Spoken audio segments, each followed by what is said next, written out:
कोतवाली सिडकुल पुलिस ने एसएसपी के आदेश पर बड़े स्तर पर सत्यापन अभियान चलाया है और अभियान का उद्देश्य है कि आपराधिक घटनाओं पर अंकुश लगाना और सुरक्षा की व्यवस्थाओं को मजबूत करना था। बता दें कि पुलिस की टीम ने अभियान के दौरान कुल 105 मकानों का सत्यापन किया और जांच में पाया गया है कि 26 मकान मालिकों ने अपने किराएदार का सत्यापन ही नहीं कराया है और इस लापरवाही पर पुलिस ने सख्त कार्रवाई करते हुए उनके खिलाफ चालान भी किया है। सत्यापन अभियान में कोतवाली सिडकुल प्रभारी के साथ उप निरीक्षक और महिला उप निरीक्षक समेत पुलिस बल मौके पर मौजूद रहे। पुलिस का कहना है कि मकान मालिक किराएदारों का सत्यापन जरूर कराएं ताकि अपराधियों को शरण न मिल सके और क्षेत्र की सुविधा और साथ ही क्षेत्र की सुरक्षा व्यवस्था पूरी तरह से मजबूत बनी रहे। यमुनोत्री हाईवे पर जगह जगह सड़क धंसने और मलबे आने से चौथे दिन भी वाहनों की आवाजाही शुरू नहीं हो पाई, जिससे आम लोगों को आने जाने में काफी दिक्कतों का सामना करना पड़ा। तो वहीं गंगोत्री हाईवे पर पहाड़ी से लगातार भूस्खलन हो रहा है, जिससे हाईवे के दोनों ओर गाड़ियों की लंबी लाइनें लगी हुई है। वहीं रुक रुक कर हो रही बारिश से बीआरओ को हाईवे खोलने में भारी दिक्कतें आ रही हैं। लोग हाईवे के दोनों ओर फंसे हुए हैं और मार्ग खुलने का इंतजार कर रहे हैं। उत्तराखंड में भारी बारिश से जनजीवन प्रभावित हो रहा है और कई संपर्क मार्ग बारिश से लगातार बाधित हो रहे हैं, जिससे लोगों की परेशानियां बढ़ गई हैं। हाईवे पर दोनों ओर गाड़ियों की लाइन लगी हुई है। तो वहीं गंगोत्री हाईवे जगह जगह सड़क धंसने और चट्टानी मलबा आने से वाहनों की आवाजाही शुरू नहीं हो पा रही है। यूं तो हरिद्वार के कई इलाके बारिश के साथ जलभराव की समस्या से जूझ रहे हैं, लेकिन पतंजलि योगपीठ से जाने वाली रोड की तस्वीरें काफी चौंकाने वाली है। यहाँ लोग लंबे समय से जलभराव से काफी परेशान हैं। हालत ये है कि सड़क पर पानी भरा है और उसी के पास विद्युत विभाग का ट्रांसफार्मर भी रखा गया है, जो कभी भी बड़े हादसे को न्योता दे सकता है। मुख्य विकास अधिकारी ने बताया कि ये मामला अब संज्ञान में है और जल्द ही ज्वाइंट मजिस्ट्रेट रुड़की पीडब्ल्यूडी विद्युत विभाग के अधिकारियों से चर्चा कर समाधान निकाला जाएगा। उन्होंने आश्वासन दिया है कि लोगों को इस परेशानी से निजात दिलाने के लिए तत्काल कदम उठाए जाएंगे। उत्तराखंड के हल्द्वानी के गोलापाड़ क्षेत्र में एक दिल दहला देने वाला सड़क हादसा हुआ है। यहाँ एक तेज रफ्तार स्कूटी सामने से आ रही बस से टकरा गई और टक्कर इतनी भीषण थी कि स्कूटी पर सवार युवक की मौके पर ही जान चली गई। इस घटना का वीडियो सोशल मीडिया पर वायरल हो रहा है और वायरल वीडियो में देखा जा रहा है कि स्कूटी बहुत तेज स्पीड से आ रही है और एक ऑटो को ओवरटेक करने की कोशिश से सीधे बस से टकरा गई है। पूरा घटनाक्रम पास में लगे सीसीटीवी कैमरे में कैद हो गया है, जिससे साफ दिखाई देता है कि स्कूटी वाला बहुत तेज स्कूटी चला रहा है और हादसे के बाद से आसपास मौजूदा लोग तुरंत मौके पर पहुंचे और घायल युवक को उठाने की कोशिश की, लेकिन तब तक युवक की मौत हो चुकी थी। लोगों ने घटना की सूचना तुरंत पुलिस को दी और पुलिस मौके पर पहुंची और शव को कब्जे में लेकर पोस्टमार्टम के लिए भेज दिया और आगे की कार्रवाई में जुट गई। मैंगलोर में गाड़ी खड़ी करने को लेकर विवाद ने हिंसक रूप ले लिया है और दो पक्षों में जमकर खूनी संघर्ष का मामला सामने आया है। महिला समेत कई लोग गंभीर रूप से घायल हुए हैं। तो वहीं चीख पुकार से इलाके में हड़कंप मचा हुआ है, जिसके बाद से सूचना पर पहुंची पुलिस ने सभी घायलों को अस्पताल में भर्ती कराया। हालत नाजुक होने पर घायलों को हायर सेंटर फिलहाल रेफर कर दिया गया है। टांडा गांव की ये पूरा घटना बताया जा रहा है। वहीं पुलिस बल भारी संख्या में तैनात किए गए हैं। ग्रामीणों में दहशत का माहौल देखने को मिल रहा है। तो वहीं पुलिस हालातों पर नजर रखते हुए मामले की जांच पड़ताल में जुटी हुई है। मसूरी के शांत और सुंदर फिजाओं में अचानक से गोलियों की आवाज गूंज उठी। ग्रामीण अभी दिन की शुरुआत ही कर रहे थे कि अचानक दो गाड़ियों में सवार कुछ अज्ञात युवक गांव में दाखिल हुए और एक युवती को जबरन उठाकर ले जाने की कोशिश करने लगे। और जब गांव वालों ने इसका विरोध किया तो बदमाशों ने पिस्टल निकालकर खुलेआम 5 राउंड हवाई फायरिंग कर दी। फायरिंग की आवाज सुनते ही गांव में कोहराम मच गया। बदमाशों ने कुछ ग्रामीणों पर पिस्टल भी तान दी, जिससे माहौल और भी ज्यादा दहशतनाक हो गया। लेकिन ग्रामीण पीछे नहीं हटे। उन्होंने तुरंत मोर्चा संभाल लिया और स्थानीय लोगों ने गजब की बहादुरी दिखाते हुए दो बदमाशों को पकड़ लिया। उन्हें घेर कर जमकर पीटा भी गया, लेकिन बाकी आरोपी जंगल का फायदा उठाकर मौके से भाग गए।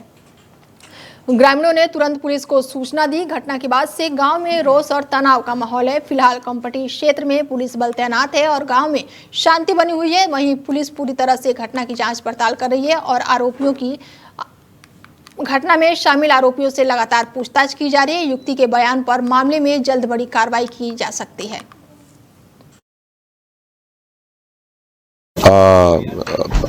सूचना मिली थी हमें मॉर्निंग में कि कुछ लड़ाई झगड़े की शिकायत मिली थी। सूचना पे हम लोग जो है नज़दीक होने की वजह से हम लोग गए थे। तो एक घायल को पूर्व में ही यहाँ पर लंडौर हॉस्पिटल मसूरी में ले आए थे और एक जो दूसरा व्यक्ति था उसको जो है हम लोग जो है लेके आए हैं और यहाँ पर इलाज उसका चल रहा है। कुछ पुलिस वाले भी घायल हुए? हाँ, वहाँ पर कुछ धक्का मुक्की में कुछ पुलिस वालों की भी जो है चोट लगी है, उनका भी यहाँ पर जो है इलाज जो है चल रहा है। ये जो लोग हैं पुलिस की कस्टडी में आ गए हैं सर?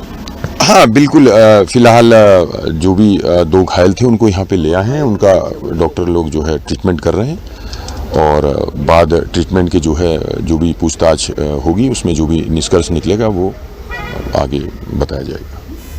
क्या कहना चाहेंगे? यहाँ पर कुछ पेशेंट्स आए हैं, कुछ मामला कैंपटी का हुआ है, कौन पेशेंट्स है और कौन लेकर आया है? आज ये करीब 9:30-10 बजे हमें पता लगा कि एमटी में कहीं दो लोग आए थे, उनके साथ मारपीट हुई थी।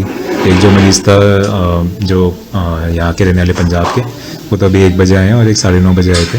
ये यूपी के रहने वाले थे और मारपीट के साथ आए थे। इनको पुलिस वाले हमारे पास लेके आए थे साथ में और इनका यहाँ पे इलाज चला है। अभी भी हमने ऑब्जर्वेशन में रखा है इनको, अगर ज़रूरत पड़ेगी तो हम आगे भी देखेंगे, अगर हड्डी के लिए एक्सरे के लिए देखना है। बाकी इनके अलावा ऑब्जर्वेशन में रखा है। 2 पुलिस वाले भी हमारे पास आए थे, 2-3, और उन्होंने भी हमें बताया कि ये सब बचाने के चक्कर में उनको भी चोट लगी है, तो उनको भी हम इलाज कर रहे हैं। उनका भी इलाज करके हमने ऑब्जर्वेशन। रामनगर क्षेत्र में नहर में अचानक से ही भूस्खलन हुआ, जिससे यहां पर सफाई कर रहे मजदूरों पर मलबा गिर गया। इससे 2 मजदूर मलबे में दब गए, जिन्हें कड़ी मशक्कत के बाद किसी तरह बाहर निकाला गया। रामनगर के कोटा बाग ब्लॉक क्षेत्र में ये बड़ा हादसा हो गया है। अपर कोटा नहर में अचानक भूस्खलन और सफाई कर रहे मजदूरों पर मलबा गिर गया। 2 मजदूर मलबे में दब गए थे, जिन्हें कड़ी मशक्कत के बाद किसी तरह बाहर निकाला गया। कलियार में चल रहे सालाना उर्स के मद्देनजर सुरक्षा व्यवस्था का जायजा लेने पहुंचे हैं आईजी गढ़वाल ने रविवार को दरगाह क्षेत्र का दौरा कर निरीक्षण किया और इस दौरान उन्होंने पुलिस अधिकारियों के साथ बैठक कर सुरक्षा के संबंध में आवश्यक दिशा निर्देश दिए हैं। आईजी गढ़वाल राजीव स्वरूप ने कहा है कि उर्स में देश भर से आने वाले जायरीद की सुरक्षा व्यवस्था सर्वोच्च प्राथमिकता है। किसी भी तरह की लापरवाही बर्दाश्त नहीं की जाएगी। उन्होंने संवेदनशील स्थानों पर अतिरिक्त पुलिस बल तैनात करना और सीसीटीवी कैमरों की निगरानी बढ़ाने के निर्देश दिए हैं। इसके अलावा यातायात व्यवस्था को सुचारू बनाए रखना, भीड़ प्रबंधक और स्थानीय प्रशासन के साथ समन्वय पर विशेष जोर दिया गया है। उन्होंने कहा कि उर्स मेला सकुशल संपन्न कराना उनकी प्राथमिकताओं में है। अभी हमारी एक ब्रीफिंग हुई है जिसमें कि यहाँ पे एसपी रूरल, यहाँ के सीओ और जो यहाँ पे आप जानते हैं यहाँ पे एक उसके लिए विशेष थाना बनता है, उसके थाना अध्यक्ष और यहाँ पिरान कलियर के थाना अध्यक्ष, क्योंकि हमारी एक मीटिंग और ब्रीफिंग हुई है। इसमें सभी को ब्रीफ कर दिया गया है कि यहाँ पर सुरक्षा के व्यापक प्रबंध करें, प्रॉपर यहाँ पे वेरिफिकेशन करें, साथ साथ जितने भी यहाँ पर स्टेक होल्डर हैं उनसे मीटिंग कर लें, होटल और जितने भी सराय हैं उनकी प्रॉपर चेकिंग करें, जितने सीसीटीवी कैमरेज लगे हैं उनको भी चेक कर लें, ताकि ये उर्स जो है उसको हम बेहतर ढंग से, सुरक्षित ढंग से इसको हम संपन्न करा सकें।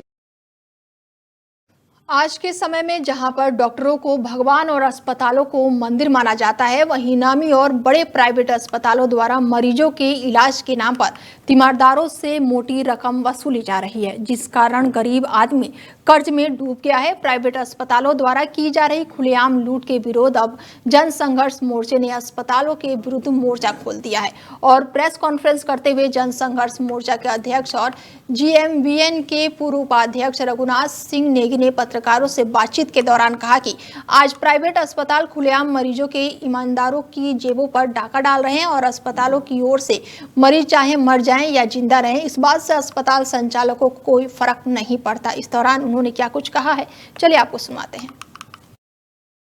प्राइवेट हॉस्पिटल से अधिकांश की मैं बात कर रहा हूँ, आज हैवानियत को भी वो पार कर चुके हैं। कई मामलों में मैं एक जगह की बात, पूरे प्रदेश में लगभग जो कई अस्पताल ऐसे हैं जो बड़े बड़े हैं, नामी अस्पताल हैं, मरीजों को लूटने का काम कर रहे हैं। और यहाँ तक कि कई मरीज तो ऐसे हैं जो बेचारे चल बसते हैं उन पे भी उनके परिजनों से दवाई या इंजेक्शन बाद में भी मंगाते रहते हैं। 2-4 घंटे तक ये खेल चलता रहता है, बाद में बताते हैं कि मरीज मर गया।